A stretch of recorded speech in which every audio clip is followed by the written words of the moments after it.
सभी को वृंदावन की इस पावन भूमि से हमारा भाव भरा राधे राधे। बहुत प्यारा विषय है जो भैया ने आज प्रश्न किया है। दो तीन चीजें मैं कहूंगी मेरी ओर से। एक तो माताओं को चाहिए कि अपने बच्चों को बाबू बनाकर नहीं पाले, अपने बच्चों को देश की रक्षा के लिए, मिट्टी की रक्षा के लिए, सनातनता की रक्षा के लिए तैयार करें। ये जो समय है, ये समय मोबाइल में घुसने का समय नहीं है, ये समय बाबू बनने का समय नहीं है।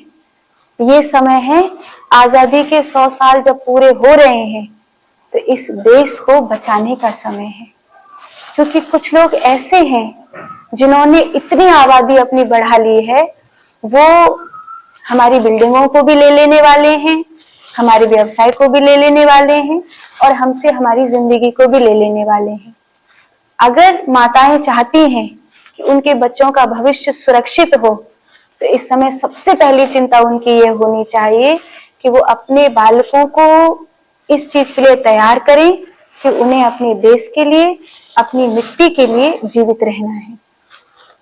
उनको उन देशद्रोहियों से अपने आप को भी बचाना है और अपने सनातन धर्म के लोगों को भी बचाना है। भारत इस समय देखते देखते उस कगार पर पहुंच गया है जहां सनातन हिंदू अल्पसंख्यक होने के छोर पर पहुंच गया है। ऐसे में माताओं की जिम्मेदारी बढ़ जाती है कि अगर आपके पास एक है, दो है, हालांकि इन पिछले करीब करीब 70 वर्षों में जो षड्यंत्र हुआ है, उस षड्यंत्र के तहत हिंदुओं की आबादी ना के बराबर हो गई है और सनातन धर्म की बहु बेटियों के दिमाग में एक चीज भर गई है कि उनको तो एक की भी जरूरत नहीं है। वो तो बूढ़े माँ बाप बेचारे कहते रहते हैं कि हमारा वंश आगे कैसे बढ़ेगा, एक बालक हो जाए, एक बालक हो जाए, एक बालक हो जाए। तो एक बेटी है या एक बेटा है किसी के पास, वो उसमें ही खुश हैं। मुझे लगता है कि ये जो संकीर्णता आपके दिमाग में भरी गई है फिल्मों के द्वारा, सीरियल्स के द्वारा, कि आप आगे जिंदगी नहीं देना चाह रही हैं, आप आगे संतति नहीं देना चाह रही हैं, ये आपकी बहुत बड़ी भूल है।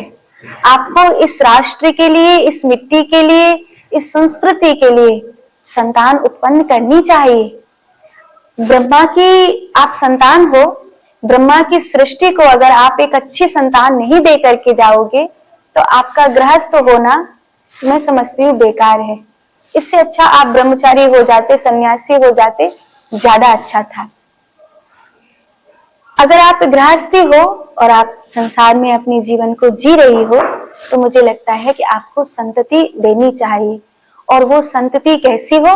वो संतति बाबू संस्कृति नहीं हो, वो संतति ऐसी हो जिस संतति को आप इस राष्ट्र के लिए, इस मिट्टी के लिए समर्पित कर सके। दूसरा मेरी बात यह है कि दो तरीके हैं स्त्रियों के जीने के। एक तो है मदहोशी में जीना, बेहोशी में जीना, पुरुष के आश्रय जीना।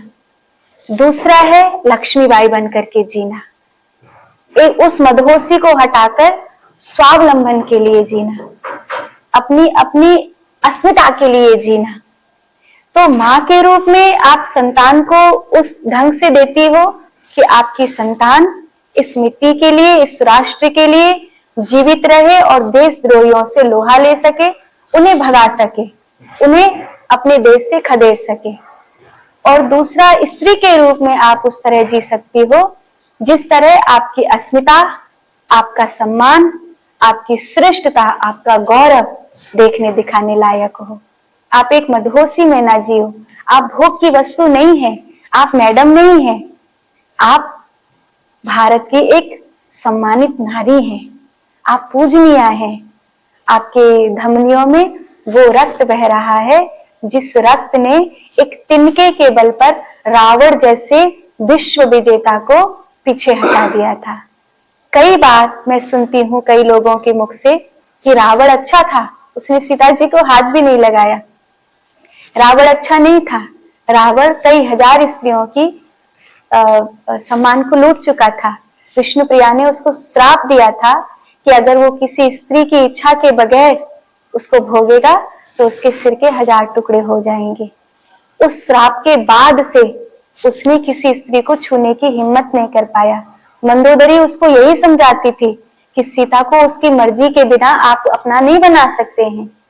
सीता जी के सामने सोने की लंका थी, विश्व विजयी रावण था और एक भय भी था।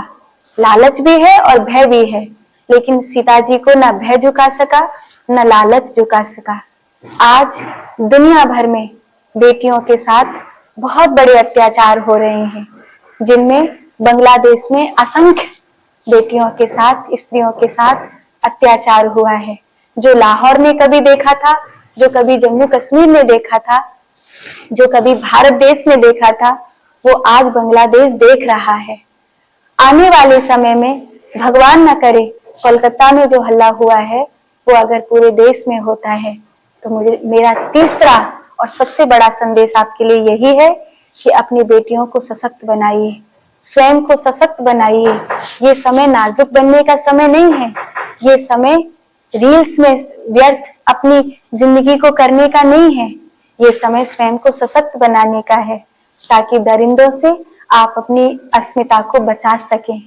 क्योंकि जिस समय बढ़ती हुई आबादी आपके देश में सनातन धर्मियों को मारेगी, जैसे आज बांग्लादेश में मार रही है, उस समय स्त्रियों को, बहन बेटियों को कौन बचाएगा। इसीलिए अपने आप को तैयार करिए, अपनी बेटियों को तैयार करिए। लड़ करके मरना है, उनके हाथ नहीं आना है।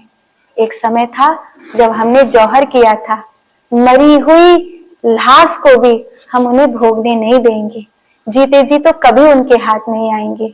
इसीलिए एक नारी के रूप में ये 3 बातें मैंने आपको कही हैं, जिसमें माता के रूप में आपको क्या करना है ये बताया, एक स्त्री के रूप में आपको क्या करना है ये बताया, और एक कन्या के रूप में आपको क्या करना है ये बताया।